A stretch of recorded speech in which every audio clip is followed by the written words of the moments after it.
Big 10 Plus 4 is a member of Odd Pods Media and ASAP All Sports All Plays Network.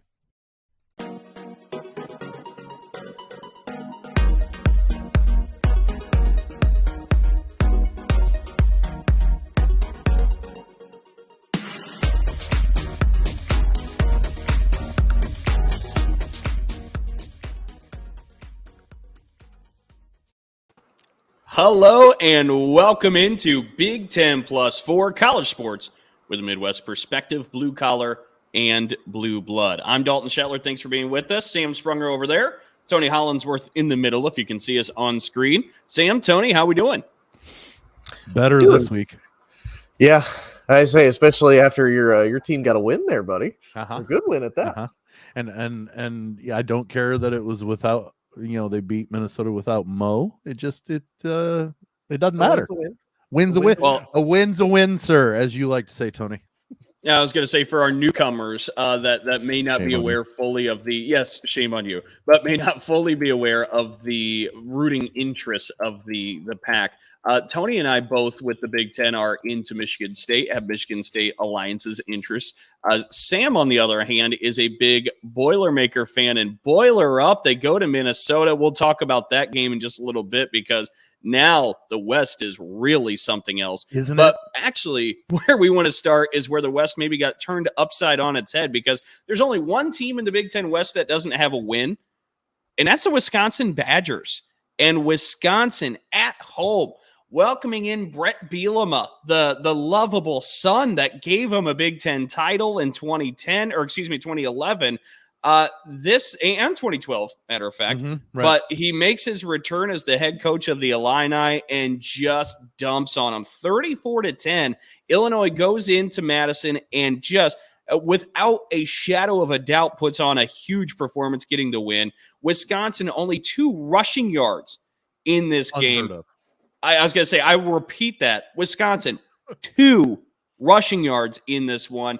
And afterwards, we end up seeing that head coach Paul Chryst gets fired. There's a lot of things to dissect here, but I see Sam was giddy at the mic already. What part got you going? Think about that stat you just gave. You're talking about a school that has had Rondane, Melvin Gordon, Jonathan Taylor, one historically NCAA great, and then 2 that are still operational and really good in the NFL.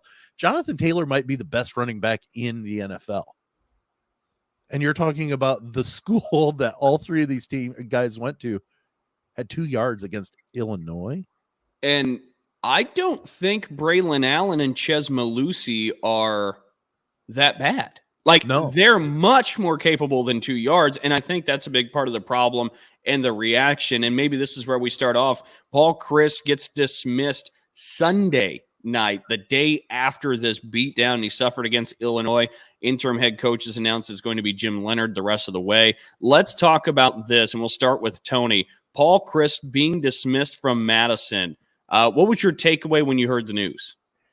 I mean, it's surprising because if you look at his stats, out of the most 10-win seasons for Wisconsin head coaches in history, he's tied with Brett Bielema, the guy that just beat him, with 4, and Barry Alvarez. So, I mean, this historically the best coach ever at Wisconsin.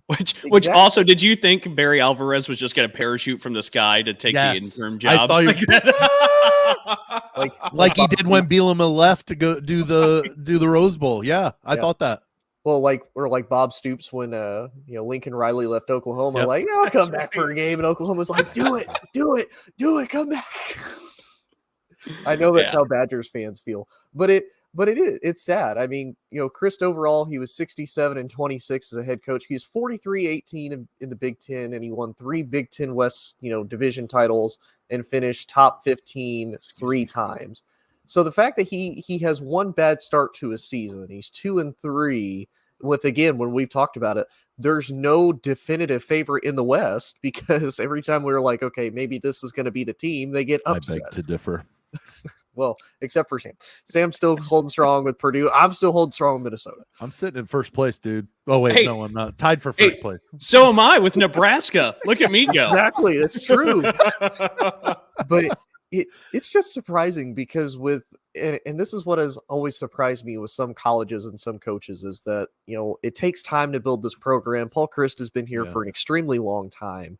And again, it's not like he's had a history of failure. Wisconsin has almost always been a very successful program. I think the last time they actually had a losing season was the 2020 season when, a bunch of good players sat out. It was already a crazy year to start with. And they went, 3-9, if I remember right, if that. I can't, or something. It had to be less games than that because the COVID they goofy didn't get year. a full season in, but he didn't have a lot of. If I remember right, he had a really bad losing record that year. But still, this is a guy that 5 games into the season you decide to fire him, like that. That's a little crazy. But I mean, we've seen other crazy fires so far, but this is probably the biggest one that to me means the most as far as a Power 5 school that has always been competitive. It's always been consistent. And they said, you know what? No, Paul, we're done. We're moving on. And by the way, I just want to throw in the clarification. Since Barry Alvarez, they've been competitive and good because before then, Wisconsin. They were competitive with Purdue every year. I was going to say Wisconsin was a mess, but to Tony's point, that was about 30 years ago that Barry Alvarez showed up and turned that into a competent, competitive program. So we see where Tony kind of sits on this, doesn't fully understand it, thinks it's a little wild that Paul is dismissed. Sam, where do you land? I'm kind of in the same boat because it makes zero sense. And is it Braylon Allen, the running back? Yes, the running back was not happy. No, he said, if you were on board with Paul Chryst being fired, you're not part of what's happening here. And that should be telling. There has to be something underlying to me to have somebody, like Paul Chryst be so wildly successful. And I'll say wildly successful because that's what Wisconsin, I mean, Tony, you said it. He has the same amount of 10-win seasons as Brett Bielema and as Barry Alvarez. Mm-hmm. Why are you firing him in the middle of a season where they might not be? Goodness, Kirk Ferentz would have been fired, after week 1 if they would have had that short of a fuse in Iowa. But how do you treat this? I don't understand it because to me, if Wisconsin, let's say, were to turn it around and finish 3 games above 500. Is that because they fired Paul Chryst, or is that because they just have the horses there? If they have the horses there, they should have stuck it out at least, because there's nothing worse than trying to change bosses midstream. And so maybe since both of you are kind of in the same boat, let me shed some light to what I think the other side of this is. And it kind of goes off of the point that Sam's making, that there are horses there. And for Wisconsin to start 2-3 losses to Wazoo, an embarrassment against Ohio State, and an embarrassment against Illinois, that Wisconsin pulled the plug on this. And let me say that the last 2 years, Wisconsin has not been in the Big Ten title game. In 2020, it was Northwestern. In 2021, it was Iowa. And I think what we're noticing is this is a bit of a byproduct of looking at the Big Ten West and saying, there is zero reason why we, Wisconsin, should not be in this at least every 2 to 3 years in this Big Ten title game and winning this division because of how bad it is. I think the incompetence and how bad that division is led to this decision. If there is nothing underlying to Sam's point, because I think they're saying, look, we have the resources. There's no reason, there's no excuse that we're not winning this division. We should own this. But Dalton, what happens if, let's say, Purdue goes on a 2-game in division or in conference losing streak, Minnesota loses a couple more, and then Wisconsin goes on a little bit of a win streak, and they're fighting for the West? I mean, to your point, it is so wide open, and it is so, indecisive on who the favorite is. Who's to say at the end of the season Wisconsin's not in that fight and beats Minnesota to go to Indy? Then where are we sitting? Yeah, and go ahead. Sorry, and I was going to say too. I mean, much like Dalton said, the last 2 years they haven't been, but before that they were in the last 3 out of 4. Now they lost all 3 of those. They lost to Penn State, they lost to Ohio State, and they lost to Ohio State again. But again, you went to 3 out of 4 up until the last 2 years. Like, you were in the game. Well, and let's look at historically. Let's say Lou Gehrig went on a 6-game hitless streak. Anymore with that mentality of, well, we haven't made it to the Big Ten championship in 3 years, or we're not gonna for 3 straight years. We're gonna fire Paul Chryst. Lou Gehrig goes on a 6-game hitless streak and gets benched. And then we're not talking about Cal Ripken breaking the Iron Horse. It's not apples to apples, but like. So there's a slump. Really, we're gonna get rid of one of the guys that has the most 10-win seasons simply because we haven't made it to where we think. It just doesn't. The math doesn't add up for it to be just a straight. We haven't made it to the promised land for 3 years. We got to make a change. Well, dumb point, and I suppose actually this is. Not a dumb point, but maybe a dumb exercise, because this is going to be really out there. But I don't exercise. Let's play this game with Ohio State for a moment. Let's say Ohio State lost to Rutgers last week. Mm-hmm. Let's say they go on the road to Michigan State and lose. Would you not say that, hey, Ohio State's way better, way more talented than these teams? They lose these 2 games and we're not winning the Big Ten. There's reason for change because we have so much talent. We have the resources. We're investing in the program. Like that's my point, I suppose, is Wisconsin should be dominating the West. Ohio State should be dominating the East. Well, Ohio State should have competition with Michigan in the East, and they finally do. Michigan's finally gotten back up towards the top where they're competing with Ohio State. But these programs that are super talented and have all these resources and are applying them, that they should be dominating, and that's the standard. So I think that's kind of the same philosophy. I don't disagree, but look at last year. They lost to Michigan. Ohio State lost to Michigan and lost their first game at home.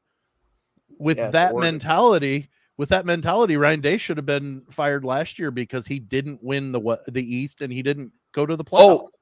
Are we saying though that if Ryan Day didn't do that 3 years in a row, Ryan Day would not be fired? I don't know. It's John Cooper if that happens. Well, you look and see what they did. John Cooper stuck around an awful long while. But you get what I'm trying to say. Yeah, like if I don't you get disagree. drubbed by Michigan, it just is very confusing. I don't know. I don't disagree that if he lost 2 games each year, one being Michigan 3 years straight, that they wouldn't try to have his head on a stick. Yeah. Right. But 1 year? You say, well, on the other hand, too, I mean, you can look at it in the fact of how much loyalty is there. Mm-hmm. Because in the same token, if Ryan Day lost to Michigan 3 years in a row, we'd probably be talking about him being on the hot seat or if not being fired. Whereas on the other half of the coin, look at Jim Harbaugh. Mm-hmm. He's got 2 wins against Ohio State in his 10 years of being the head coach. Is it 1? It is just right, one. It is 1. He does. He only has 1 win against. I was thinking about the last time Michigan won. That wasn't Jim Harbaugh. Yeah, that was 2011, right? Right. Yeah. So the fact that he's only got 1 and Michigan said, "Yep, this is still our guy. We're going to keep him." Well, much to this conversation we're having about Paul Chryst, if we rewind the clock just a couple years ago, we were having this conversation with Jim Harbaugh. Harbaugh and Michigan were consistently finishing 9-3 in that range. They were finishing 3rd or 4th in the East. They couldn't beat Ohio State. For the most part, they couldn't beat Michigan State. I mean, they used to show the rivalry record of Harbaugh versus the rivals, and it was kind of the sticking point. And we all thought that Harbaugh was going to get the axe at one point. Matter of fact, he had to take a contract reduction for him to stick around after that COVID year. And then all of a sudden you wave the wand, you beat Ohio State one time and everything's completely different. But much to the point we're talking about, Jim Harbaugh was winning games, but not winning anything maybe significant or meaningful. And we were talking about maybe he should have the axe. So we've had this conversation that we're having with Paul Chryst before with some of these other big coaches. It'd be one thing if when we were talking about Jim Harbaugh, he had accomplished nothing other than 9-3 records. Mm-hmm. Paul Chryst has won Big Ten titles 3 times. Well, he won the West. That's what I mean. But he never won a title. That's what I mean. But that's success. Yeah. That is I mean, But hang on, Sam. Let me jump in here because let's talk about the Big Ten West for a moment. We're talking about right now where Northwestern's tied for first with a 1-4 record and a loss to Southern Illinois, the Salukis. Like, that's how bad this division is. So to the point that can't be the standard, is just waltzing by everybody in this division. No, I don't disagree that this year is one of those that it's even more wide open. Like I but heard it's 3 in a row now. 3 years in a row that it's happened like this, where it's wide open and Wisconsin hasn't. Anytime Wisconsin doesn't win it, we call it wide open because it's so staggering and we don't know who else to call a good team. I'm not arguing that point, that it's wide open. I'm really not.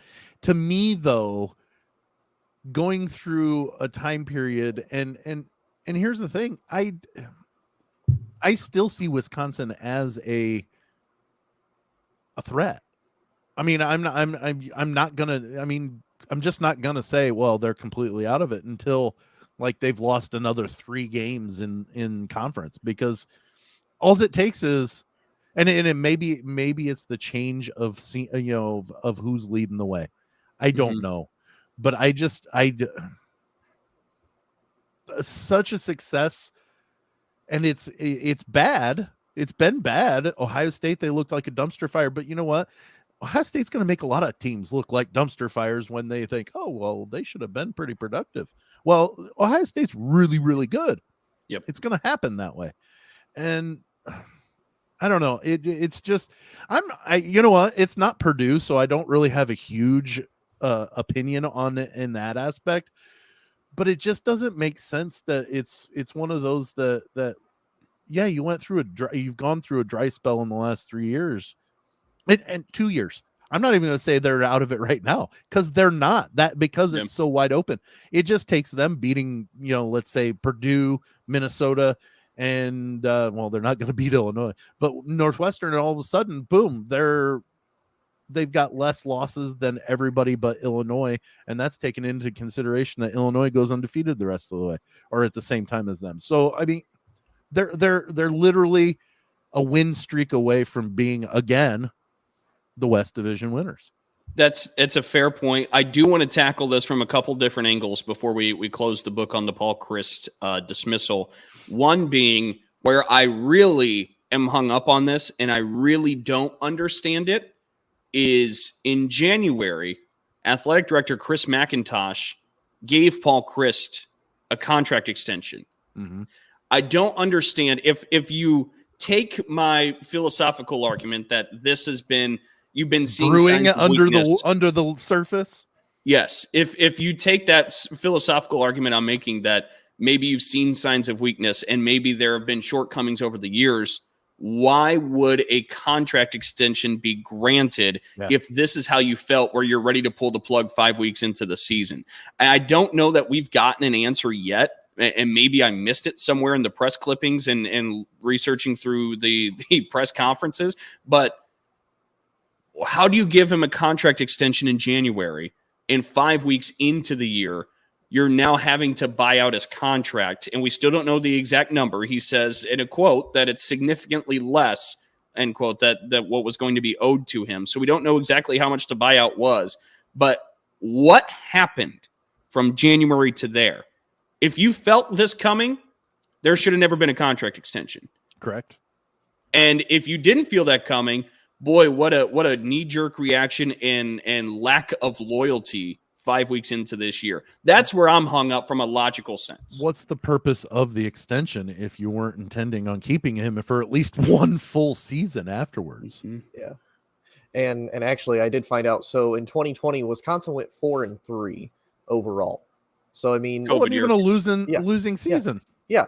So yeah, he never had a losing season his entire time of being the head coach. The worst season he had, aside from COVID, was 2018. They went 8-5, and then of course last year they went 9-4. So much to Dalton's point, you have a coach that has never truly had a losing season in his head coaching history at Wisconsin. He's 6-1 in bowl games, which is better than Barry Alvarez's, because Barry Alvarez went 8-3 in bowl games. And you, like Dalton's point, you give him a contract extension in January, And then, like he said, 5 games into the season, 9 months later, so a whole, human pregnancy, basically, you say, yeah, we're not keeping this guy anymore. Like Dalton said, what happened in that in between there? And again, it's not like for lack of, player support either. So it's not like we can say, oh, well, Wisconsin's locker room was, a dumpster nightmare. Yes, you lose to Ohio State, but that, as bad as it sounds, that's to kind of be expected. Everybody's gonna. Right. Like you're a good team, you can try to make it competitive, which unfortunately for Wisconsin, they didn't. But again, it's hard to be that competitive when you are going up against your biggest rival. And currently, as it sits right now, the Big Ten powerhouse that is Ohio State. So yeah, that's again where it's my question is what happened in that time for you to say, yeah, Paul, we don't really think you're the guy anymore. You've done great for us. You've been fantastic, but we don't think you're the guy. Unless it's one of those where as soon as the ink dried on that extension, he got lazy. That would be the only thing that would, to me, make sense. Okay, we don't know what happened, but that contract extension turns you into a completely different coach. We need to part ways. That would be the only thing to me, because you know what? He's earned, and I'm not gonna say that the last 2 years were a failure necessarily. They failed to get to the Big Ten championship. I wouldn't say that makes the season a failure, even in Wisconsin's realm of standard. That while it wasn't a complete success, it wasn't a failure. And you're gonna he's 2-3 this year, and you're done.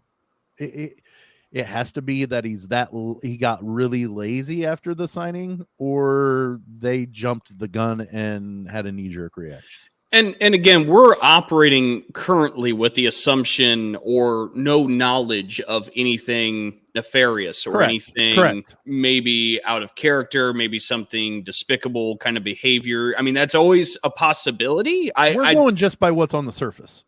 Yeah. And it's hard to assume, especially without anything being said, but also like just from Paul Chryst in the media limelight that we've seen him, like he doesn't seem like a big personality. Like he seems like a rather boring guy. Like his character is rather reserved. Yeah. He's not gregarious and outrageous, because honestly, I knew Paul Chryst was the coach, but I couldn't tell you what he looks like. No, not really. Honestly. And that's not me, making light of who he is and how good of a coach he was. That's his style. I don't know him.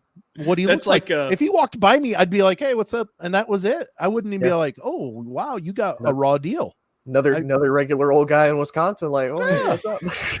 Which I think was part of the charm. It's part of the allure of Paul Chryst. It's like that Big Ten Network social media video where they're asking the coaches what actor would play them in a movie, and they're going through all the coaches, and then Paul Chryst at the end goes, they would never make a movie about me. And it's just so it's perfect. Comedy gold, Jerry. So we're working with this assumption. We're working with what we know, just to put that into terms, especially if somebody goes back and rewatches this and something does come out. We don't know at this time. Well, let's think about this, Dalton, real quick. Sorry to cut you off, but back when Mike Shula was let go from Alabama, they hired Mike Riley. You would have never thought that he would have had some of the things go on that he did when he was newly hired as the Alabama coach. Mm-hmm. He was more of a personality than I think Paul Chryst is, but yeah, you just don't know. So that's why I'm not going to say, Wisconsin was completely wrong. I just don't see it right now. And it's because not everything's out there, or Wisconsin's just not right in this. One of the two things. And I don't see Barry Alvarez being a knee-jerk most of the time type of person. Is he still the AD? No, it's Chris McIntosh. That's who right. also played at Wisconsin. That's right. In the 90s. Sorry. I don't think Wisconsin's athletic department would react most of the time anyways. Let's say it that way, knee-jerk reaction-wise, because they've learned from Barry Alvarez throughout that you've got it takes time or whatever. And yes, you have a standard, but it things happen. Yeah. And important. Oh, go ahead, Tony. I say, and real quick, I don't know if we wanted to talk about this or not. I just want to throw it out there. The odds for the next Wisconsin head coach. So Jim Leonard, who's the current hang on. Good. Pause it, Tony, because I do want to talk about that real quick. Back to Sam's point, just for context, it's important to note that Chris McIntosh is early in his tenure. just over a year served Okay. now as the Wisconsin AD. So July I wasn't 2021. completely off thinking that it was still Barry Alvarez. Yeah, no, and it also, it's important to note for a move like this to be made that it's still early in the tenure of Chris McIntosh. Yeah. Now, to Tony's point, because I want to talk about what the future for Wisconsin football looks like, Jim Leonard is a big part of this, but why don't you run through the odds, Tony? Yeah, so currently as it sits right now, the odds to be the next head coach. So Jim Leonard is 2-1 odds. Bill O'Brien is 3-1. Lance Leipold, the current coach of Kansas, who is undefeated as it sits right now and ranked Rock for the Chalk. first time in like 13 years, sits at 5-1.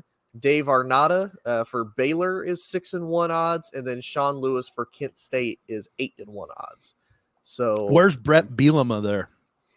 nowhere. According Honestly, to MSN, he is nowhere. I sent a message to you guys telling you I think he is completely a candidate again for Wisconsin, simply because when he left, it wasn't because Wisconsin let him go. He left to go to Arkansas. Yeah. And for him to come in and completely embarrass them on their field. Yeah. If Wisconsin is that next step up from Illinois and Bielema doesn't have that emotional tie that you kind of mentioned, Dalton, that might keep him in Illinois. If he doesn't have that, I see Wisconsin maybe at least kicking the tires on bringing Bielema back. And I think that totally makes sense from Wisconsin's point of view. I'm curious, too, what Brett would do with that, because like you mentioned, I think there is an emotion and a sense of home with him. He grew up in Illinois. It's where he's from. And you've seen him really embrace that and make it a part of his identity, which is kind of underdone a rebranding of sorts. And maybe that happened because he didn't see a move like going back to Wisconsin as a possibility to where, okay, I'm just going to embrace it. Maybe it's not that important, but maybe it's one of those that it's a Tom Allen situation where he's got his dream job now. I'm home. I love this. This is where I'm going to be. Yeah. I do think, though, that a part of the reason why Wisconsin made this decision is because they didn't see a future with Paul Chryst where they're getting back to competing at the standard.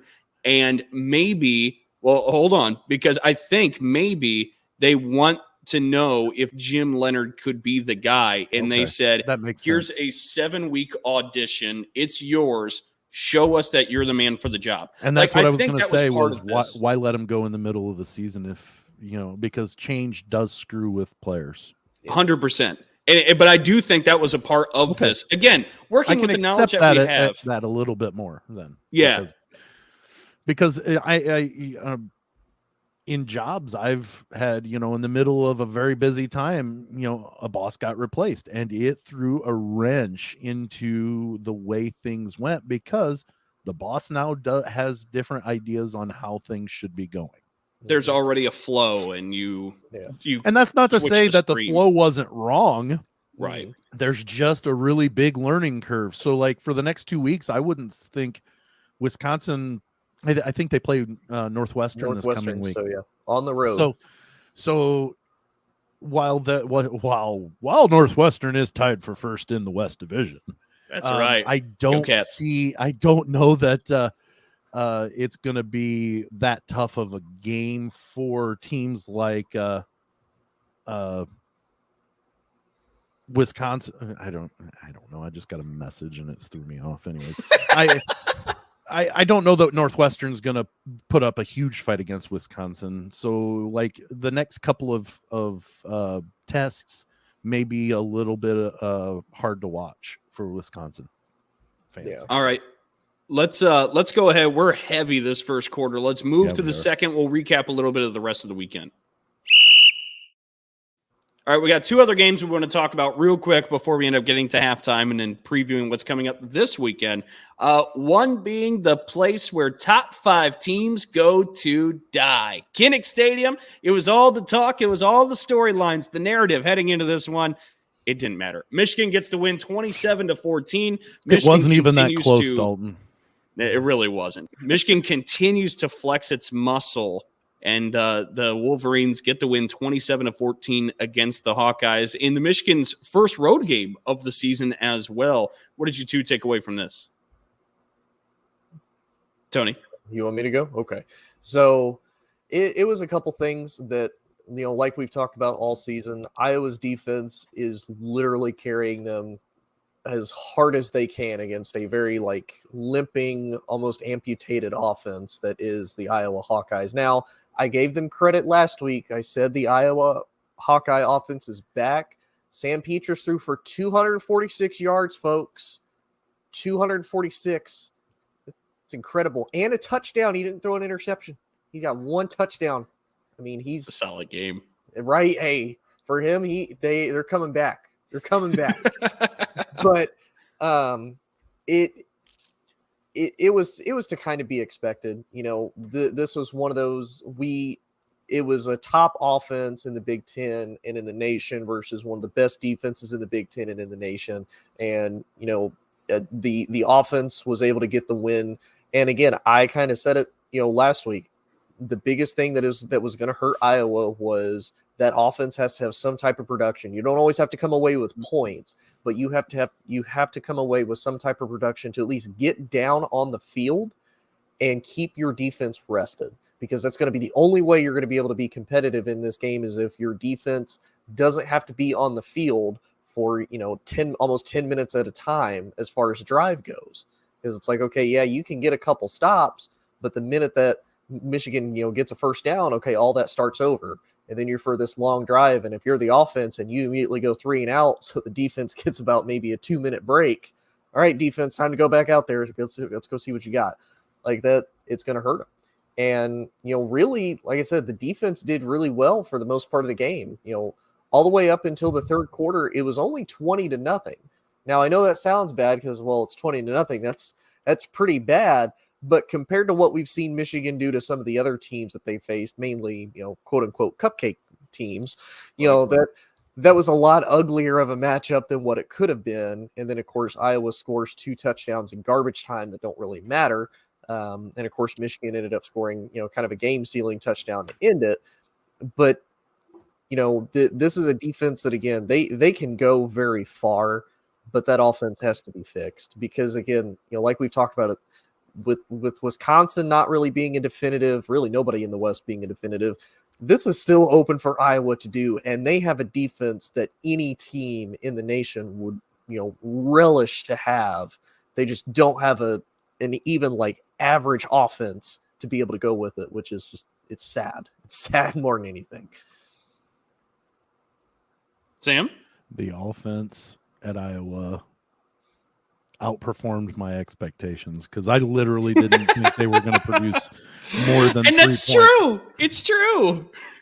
And honestly, during time that mattered, they produced 7 points.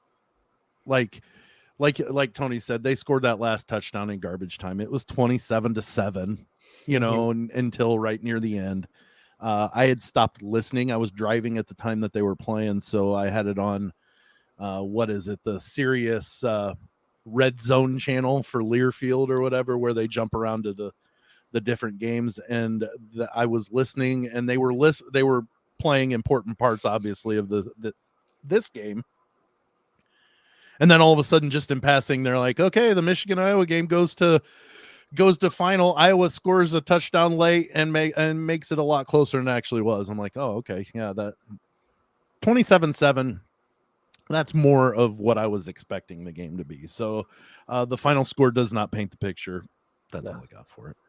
No, I think it went exactly the way I thought it was, except for Iowa performed a little bit better offensively, and Michigan wasn't as productive against that defense than I thought.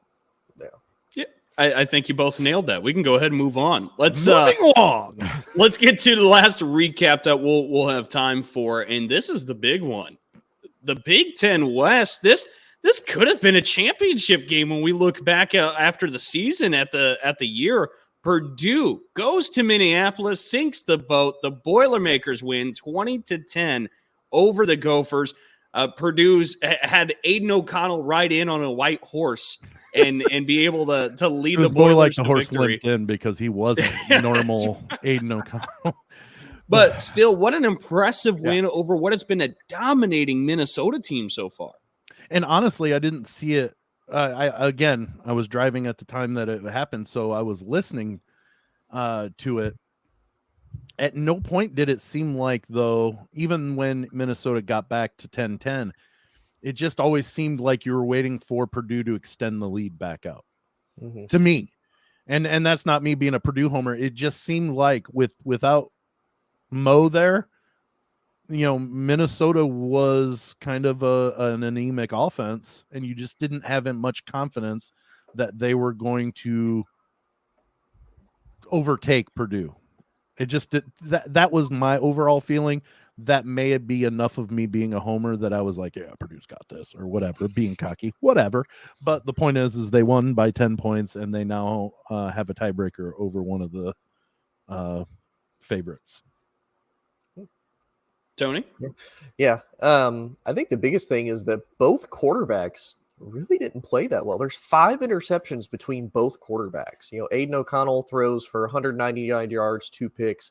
And then, of course, Morgan throws 257 yards and 3 picks. And much to Sam's point, the fact that Mo wasn't there, this was a completely different Minnesota offense, to the point where Purdue had 160 rushing yards to Minnesota's 47. Yeah. How many games can you say Purdue outrushed somebody? And on basically the same number of rushing attempts, Purdue tried to rush it 27 times and got 160 yards. Minnesota attempted 100, not 100. They attempted 20, right? They attempted 26 runs and only got 47 yards. So I mean, that's basically the same. And Purdue said, no. We're gonna do about 4 times better than what. Let's just say something too. Purdue has 0 running backs on the roster like Mo. Yeah. Just about nobody has somebody. Well, like that's kind of my point. That that it was 4-1 rushing stats, and Purdue is, if not 14th, very close to 14th in the conference in rushing. Yeah, and I will say too, this was actually a very disciplined game. I mean, Purdue only had 4 penalties for 55 yards, and then Minnesota had 3 for 30. I know that was probably the biggest shocker, especially compared to that first night, where it's like, there was the Syracuse game ticks me off more than Penn State. That too. So it's one of those that I'm happy for Sam. I'm happy for the Boilermakers that the Golden P was able to get a win. For me, shut up. I am happy for you. I can't be happy for you. Beat the team that you predicted to win the West. I still have one in the West. Well, there's still. I was going to say. So let's talk about this for a moment before we hit the halftime break. Let's try and recalibrate. And now that we're almost halfway through the season, who wins this division? Okay, we look at the standings. 1-1, Illinois, Iowa, Minnesota, Purdue. Who else we got up there? Nebraska and Northwestern. Did you say Illinois already? I did say Illinois. Okay. So Nebraska and Northwestern were the 2 I missed. So all of them are 1-1. Wisconsin's 0-2, and being at the bottom of that mess. They're in last, a half game back. The Badgers just looked up and said, Paul Chryst, you got to go, man. Like, we can't 1-1. All of these, we're looking up at these teams. So, like, that was part of it, I think. But let's talk about this. Everybody's 1-1 except for Wisconsin at 0-2. Who wins this division now? Are we changing? You're still going to be held accountable for your preseason pick, including me, which is a mess. But you still have a shot. Where do you actually see things going right now? You want to go first, Sam, or you want me to? I'll go first. It's fine. Okay. I have yet to falter from my preseason pick. I still think Purdue is the most talented of the mess in the West. They seemed to get it together, like Tony just said, against Minnesota. They were more disciplined. That's the game they should have had against Syracuse. The discipline factor. Penn State. And Penn State, but I'm going back just one. That eliminates that loss. If they are that clean week 1, we're looking at an undefeated Purdue team that's probably top 15, and you're going, well, yeah, Purdue's going to win the West. It's literally 2 minutes of game time that has people questioning whether or not Purdue's strong enough to win. I think they are. So I'm not gonna falter or sway at this point from that preseason pick. But I do think before Tony jumps in, it would be natural for a fan to sit there and look at Purdue and say, Well, how healthy are they really, and can they stay healthy for the next 7 weeks? That's going to be my biggest question with Purdue. As long as Aiden O'Connell doesn't get more injured, I think he gets better each week, because obviously if he was good enough to play, that means, okay, he's going to be better than what we can offer other than him. He's not going to hurt it further. So yeah, we saw that it wasn't normal Aiden O'Connell. Yeah, right. That wasn't our prototypical what you expect, 350, 3 touchdowns, maybe an interception. Arcade numbers. Yeah, stupid Tecmo Bowl numbers. But I think as long as he doesn't re-aggravate whatever's wrong with him, because all they've said is upper body injury, and that's fine. I don't need to know anymore. It's at least good to know what he's dealing with to figure out whether or not he should be playing or whatever. But I think as long as he doesn't aggravate whatever's wrong, I think he's going to get better and better and better over back to his normal AC. Tony? Yeah. Yep. I'm still going to ride with Minnesota. I'm still going to ride with the Badgers. Still going to ride with Gophers, not the Badgers. The Badgers are the ones you don't like. Right. That's right. Going to ride with the Gophers, and a lot of it's just because of their overall record. And kind of the same thing. As long as, Mo is healthy, this is a good Minnesota team. This is going to be a Minnesota team that's going to be hard to beat no matter what. Now, to me, I'm going to say probably going to see Purdue there just because of the offensive firepower that they've got. And, their defense isn't much to sneeze at right now either, except for the discipline. That's the only thing as of right now that I see wrong with Purdue's defense. True. They're at least holding the levy closed. They're at least, it's only going up. I talked him into faltering. No. I still have Minnesota. No. You're cracking in and out. Your connection isn't the greatest. That's what I was saying. All of a sudden you went. No. Dang it. Hey, you're back there for a moment though. Go ahead. Right. The other team I think is going to face Minnesota, and it's probably going to be a little bit of a shocker. I'm going to say Iowa. I think that defense does just enough for them to at least get them in contention for the West. I don't know about the Big Ten, but in contention for the West at minimum. I think if there's a team that comes away from either Minnesota or Purdue, honestly, I think it's Illinois. I was just going to ask, does this give any confidence to the Illini? They lost to Indiana early in the season for the Big Ten. That's their Big Ten loss. But since then, they rolled into Madison and rolled over Wisconsin and got Paul Chryst fired. Does Chase Brown's the number 1 running back in the country if you're looking at stats? Yeah. Do we start buying stock in the Illini? Yes.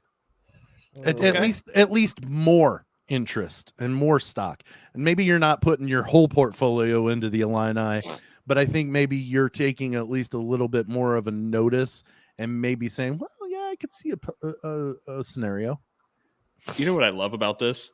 What? We've now talked about Purdue, Minnesota, we've talked about Iowa, and we've talked about Illinois. That's 4 of the teams. Are we writing off Wisconsin? Can we start getting I'm rid not of writing teams? Wisconsin off either. Okay, so we're leaving Wisconsin in. What about Northwestern? I will write off Northwestern.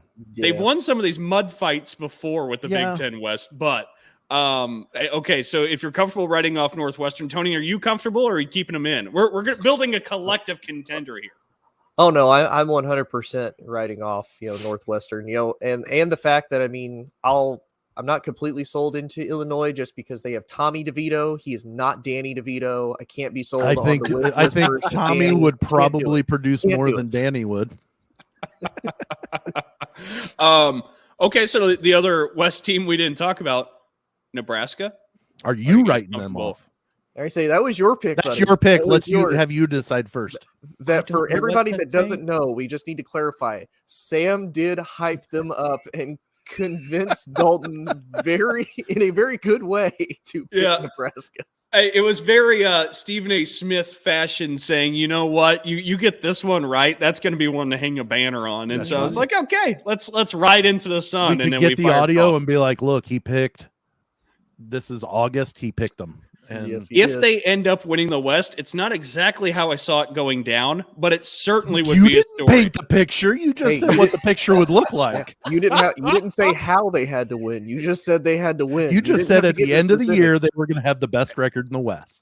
Hey, Big Red hot off a win against the Hoosiers. Who knows? Maybe they can carry the momentum a little further. Who does Nebraska got this up? Oh, they play a Friday night, Nebraska Rutgers. Yeah, they've got the Friday Rutgers? Night Lights. I mean, and, Nebraska Rutgers. They could go 2-1. They could have the lead in the division. going The into the Big weekend. Red. Look at this. Yes, the Huskers. This I is the can way. see the Twitter posts now. As soon as they win, let's hear it for our Big Ten West leading or division leaders. Get ready After for a firing- you up text from me at midnight.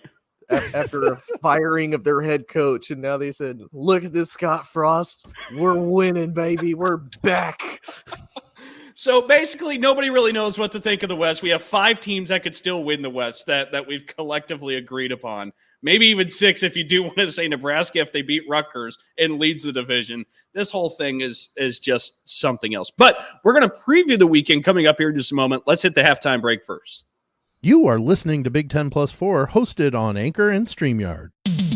I'm Richie, a.k.a. Midnight Agent Raw. I'm Devin, aka Special Delivery Dev. We're the Super Media Bros Podcast. And each week, we give a comedically informative take on movies, Music, television, pro wrestling. and much more. Check us out at supermediabrospodcast.com, Apple Podcasts, Spotify, or anywhere else that you can listen to podcasts. Shades on. We're off.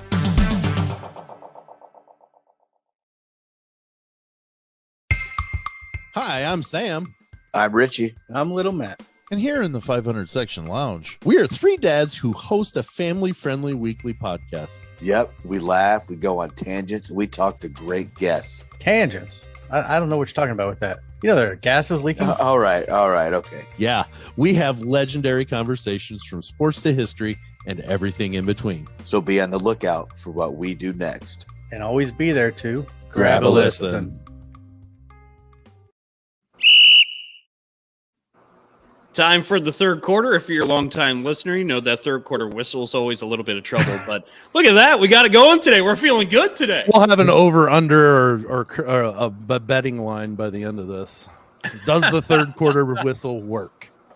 All right, let's get to some of the previews for this weekend's games. We got a couple of really intriguing ones. Let's start by taking a look at what do you have again, Sam? I'm going completely off script behind the scenes. I have College Park, Columbus, Bloomington. That's it. Let's go. Let's start Bloomington then, because I think the big noon kickoff is actually heading down there from Michigan, Indiana. Michigan, which, by the way, the big noon kickoff just follows Michigan around. Wherever they go, they're just like literally in the back of the jet is Reggie Bush, Matt Leinart, and Brady Quinn just sitting back there with Urban Meyer. Which that's a funny picture, Urban Meyer in the back of the Michigan jet. But anyways, Michigan goes to Bloomington to take on the Indiana Hoosiers. This spread is pretty large. Not many people giving a chance to Indiana. How do you folks see it? Same. Yeah. I say I would love for the Hoosiers to make a definitive statement and come back, but not against Blake Corum, not against JJ McCarthy. It's not going to happen. It would be cool if it did. That would shock everybody. If Indiana can't beat Ohio State like they have been, the last couple of years, they've actually been competitive against them. It's like, okay, we'll get a win against Michigan, make it, and at least when Michigan's competitive, make it a little bit better. But I don't think that's going to happen. Honestly, if they could tie still, I'd root for that. Yeah.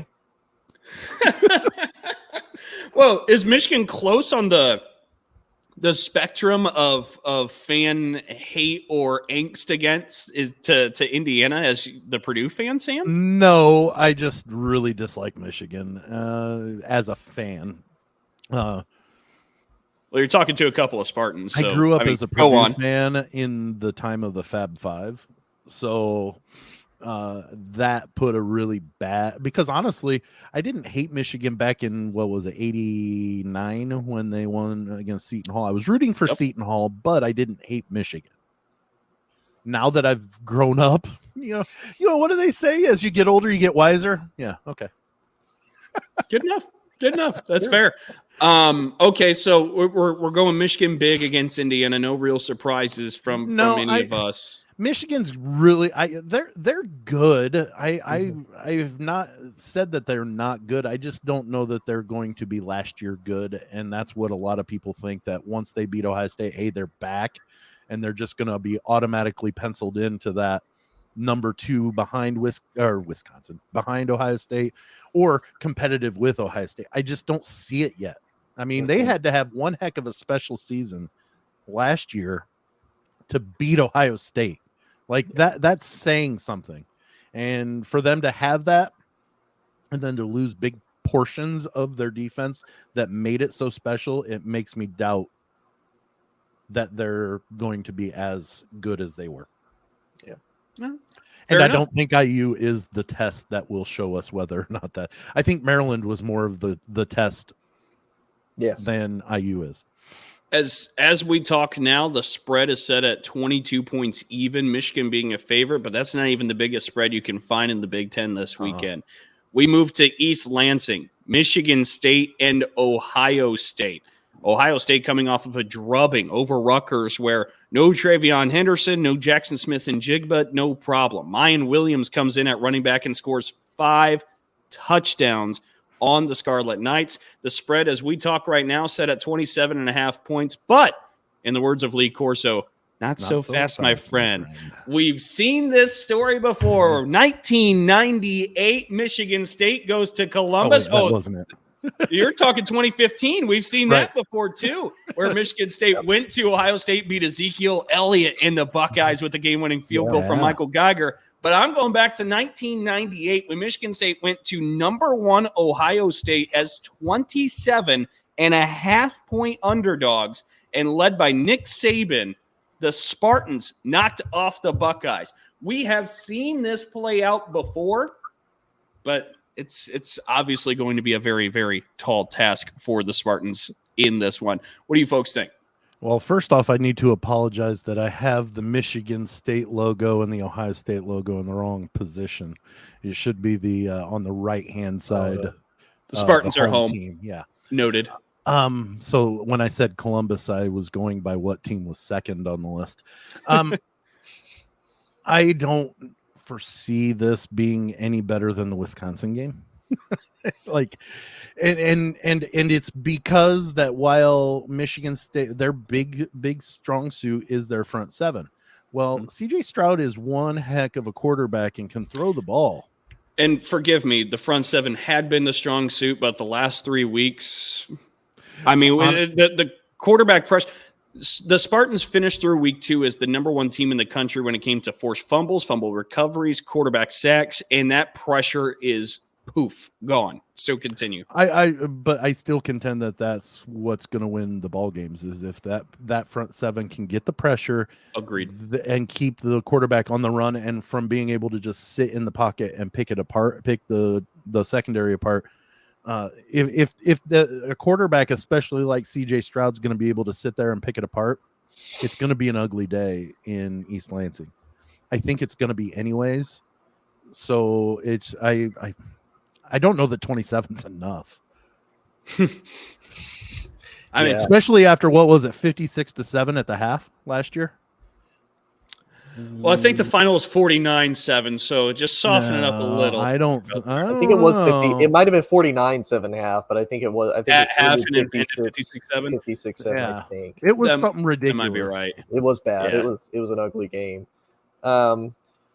As much as I hate to say it, I think this is going to be an Ohio State win. And it was 49-0 at the half and 56-7 final. There you go. And one Keon Coleman touchdown. Keon right time.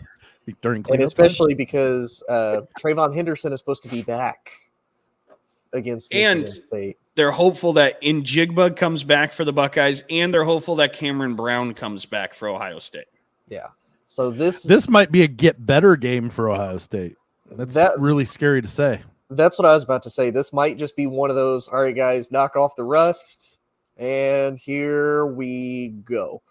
And, I know Dalton and I, we've said it, and I so Sam has mentioned it. It goes to show you how wrong the Heisman committee got it because of how much Kenneth Walker carried Michigan State last year and how good he was and how anemic this offense looks without him. And again, we bring up last year's debacle in Columbus where it's 56-7. Kenneth Walker barely played in that game. Yep. I mean, that's Walker was so impactful, and there's no way to possibly make people understand just how unbelievable of a talent and a value this guy brought to the table. Tony's so right about this. But for Michigan State, I mean, they're coming off a loss 27-13 against Maryland, where the secondary just continues to struggle a bit. The defense as a whole, there seems to just be numerous different issues. And you finally saw some life out of the offense in College Park, where Michigan State scored a couple touchdowns in the first half. You had special teams issues, which is a whole nother thing. The kicking game is a red flag. The punting game's terrific. Actually, Bryce Baringer ranks number 1 in the country right now, over 53 yards a punt. So that's one we'll hang our head on that. I wouldn't want to be number 1 in. Well, because you got to punt a lot to get those numbers. You're right, but we're taking for Iowa and Rutgers. Okay, it's working for Iowa and Rutgers. Right. Well, it's working for Iowa and Rutgers. But you saw the offense come alive for a moment in the first half, and they had the 2 touchdowns. They get to halftime, you come out in the second half, no points at all the rest of the game. So there are just still some issues to kind of sort out in East Lansing. I think an important thing, and I know this is coach speak, it's cliche, it's the kind of run-of-the-mill stuff, but they're not quitting. They had a goal line stand against Maryland in garbage time. Like, they had 2 goal line stands against Washington, The players aren't quitting, but there is definitely some big issues that need worked out if Michigan State's going to kind of return to form for the rest of the season. We'll see if they can kind of work some of those out against the Buckeyes.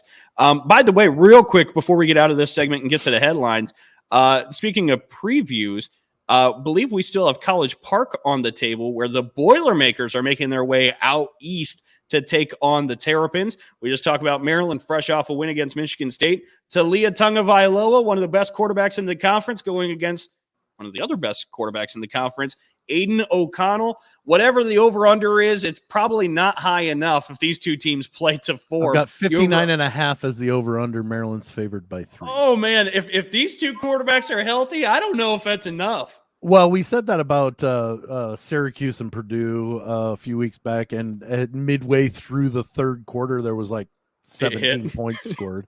And then all of a sudden, the floodgates opened up, and they blew the over-under away. But I think you're right. While Purdue's defense isn't horrid, they're definitely the weaker of the 2 sides of the football compared to their offense. And I just it could be 45-41, or whatever. And whoever has the ball last wins the game. Well, yeah, I kind of agree, and I'm gonna go against Purdue. I'm gonna say Maryland shocks. You got to get win. Minnesota back into first place. So I know I have to. I hear you. But no, legitimately, I mean, you look at what Maryland did to Michigan. I mean, majority of that game, they gave Michigan a big run for their money, and that's supposed to be, quote unquote, the team other than Ohio State to beat right now, at least in the Big Ten. So they showed, hey, we're not exactly going to be the rollover team everybody thinks we are. So I go with Purdue, and this is simply because the team that I now say is number 2 in the East, Purdue had beat themselves. Penn State is, in my mind, better than Michigan right now. And so therefore I think that Purdue shot themselves in the foot. At least Maryland, against Michigan, I didn't see Maryland beat themselves, but I didn't pay attention to it greatly. But what I'm saying there is I didn't have any glaring of, Maryland had this one and they let it go. Purdue had that game won against Penn State. And you can make that point straight out the gate when Michigan kicks off and the ball is muffed and Michigan scores in the first 20 seconds of the game. So, actually, it was Maryland 8 seconds, Dalton. Yeah, fair enough. But Maryland spotted them 7 points to start the game. And they lost by 7. I mean, so and Talia got hurt in that one. I mean, Maryland's a good football team, and I don't know if people need that to be heard to start to understand it, but if this team stays healthy, which that's the stereotypical Maryland problem, right? You start flipping the calendar, you get about halfway through the year, and your stars get hurt. That happens time and time again to the Terps. Right. But, I mean, you have Talia at quarterback. You have two receivers that are NFL picks soon to be. Like, they have weapons. Maryland's a good football team. If they stay healthy, I mean, honestly, Maryland's probably a top 5, top 6 team in the conference right now. Like, it's time to put respect on the turtle. I ain't got to respect no turtle. No, but they ain't teenage and they ain't eating pizza and fighting crime, so I ain't got to respect nothing. Don't tell me. Say, did you ever see Futurama? Yeah. When Bender says, "No one insults the turtles," Yeah. don't you do that to Maryland? That should be on the Jumbotron every game. Yeah. But all right, so this should be quite the shootout we're predicting in College Park between Maryland and Purdue. Let's go ahead and move to the fourth quarter and our headlines. Fourth quarter, this is the part of the show where we bring out headlines, something that stuck out to us throughout the last week. And we always start off with Tony Hollinsworth in the Tony Tribune. Tony, what do we got? Yeah, so for our viewers and our listeners that, watch NFL or keep up on NFL, you may or may not have seen last Thursday night's football game, the Dolphins versus the Bengals, where Tua got hurt, and it was very bad. He ended up going to a hospital in Cincinnati. He has since been fine. He's still in concussion protocol, and there's a lot of scandal with the NFL as far as, their whole approach to players' health as far as, medical-wise goes. But Maryland's quarterback, how do you say his name? Is it Talia? Talia. Okay, I didn't want to misenunciate that because I was completely going to butcher that. He was there for that game. He was there for his brother. He did give us a little bit of an update on it. He said that he is doing good. Everything's fine. He said that his biggest thing was just seeing him and spending as much time as he could with him, and he came back Sunday night. So it is kind of hard to see your family, your brother, and your former teammate when they were both in Alabama go down like that. But it's cool that he was able to not only, be there for his brother, but then he even said Friday, he's like, I didn't really want to play the game, but then Friday night he was pumped up to be able to play against Michigan State, and his team ended up coming out with the win. So you kind of see a little bit of that emotion there, and maybe playing with a little bit of a chip on his shoulder, like, hey, I'm going to do this for my brother, as he's hurt. So it's kind of cool to see the brotherly love there and how much they care for each other, not just as brothers, but as teammates. Yeah, it's a very good point. Very, very good point. Very inspirational as well. Mm-hmm. Sam Sprunger in the Sam Sentinel. What do we have? Oh my goodness. It is October yet again, and it's one of my favorite times of the year, and it has nothing to do with Halloween. Or pumpkin spice? No.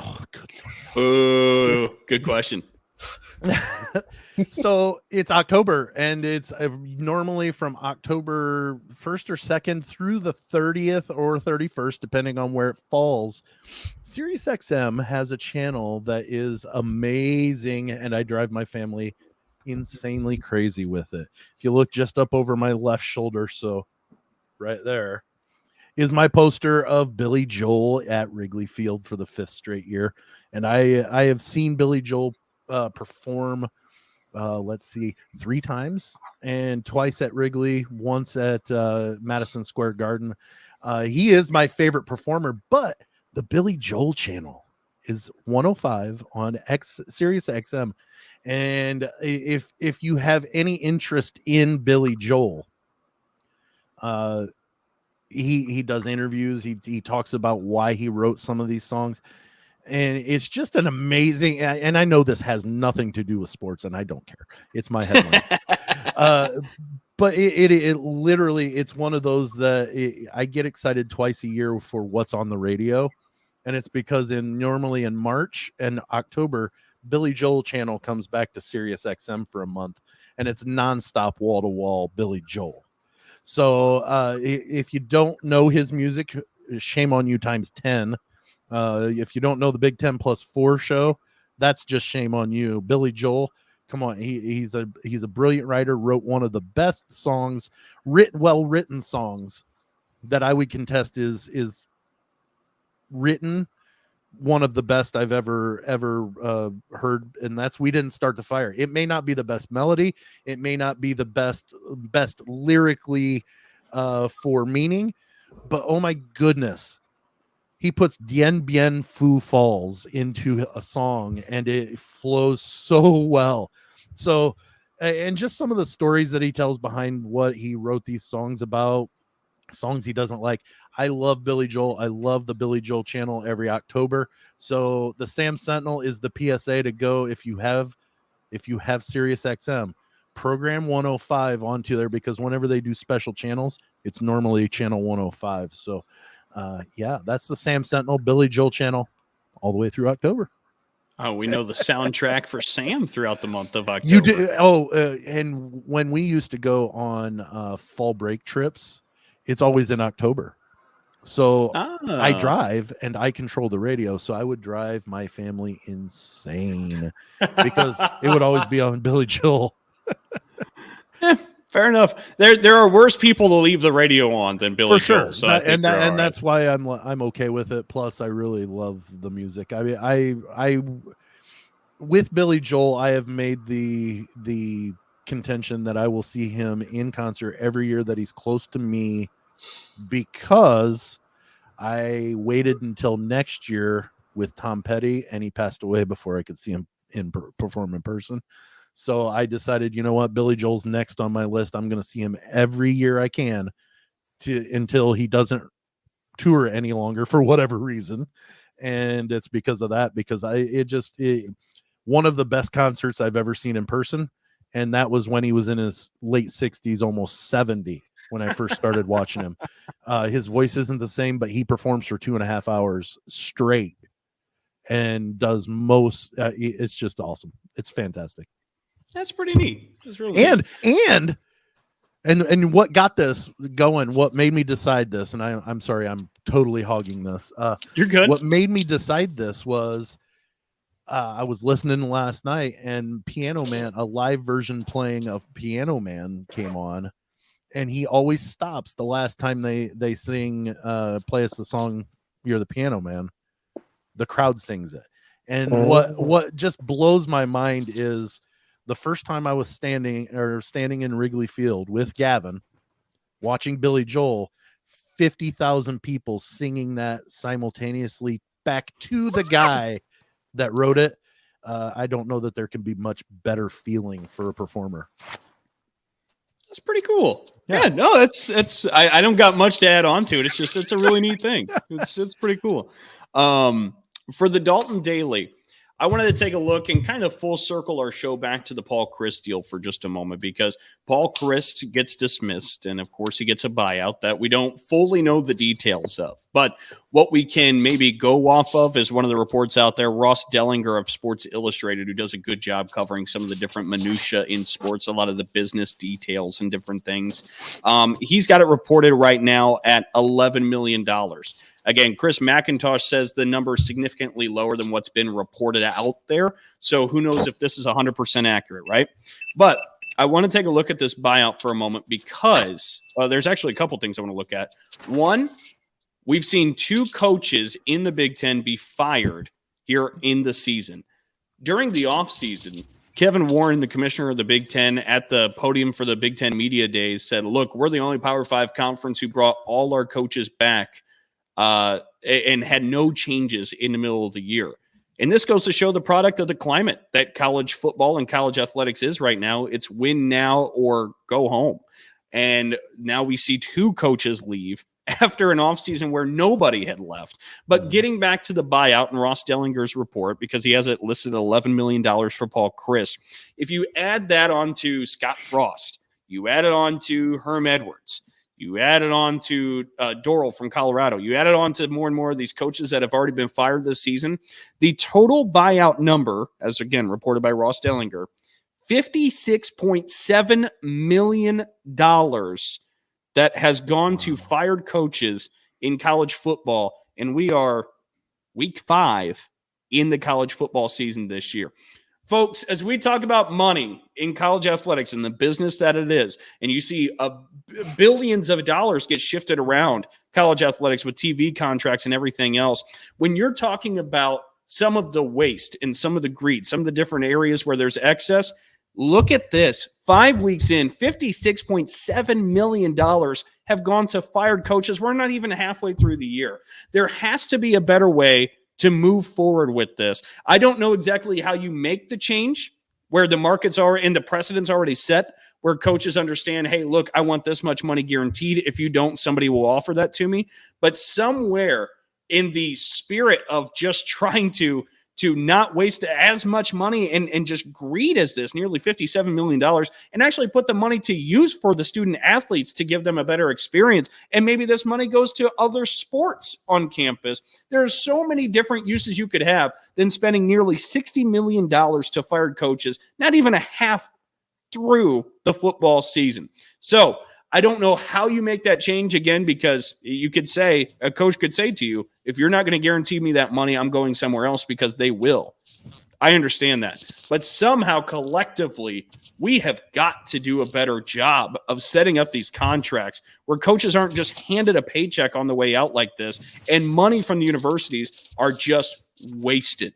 So that's the Dalton Daily. We have got to do better with coaching contracts. Look, and I know, like everybody, you can point out the problem and not have the answer. I don't have the answer how you shift that, but this is a massive issue in college athletics.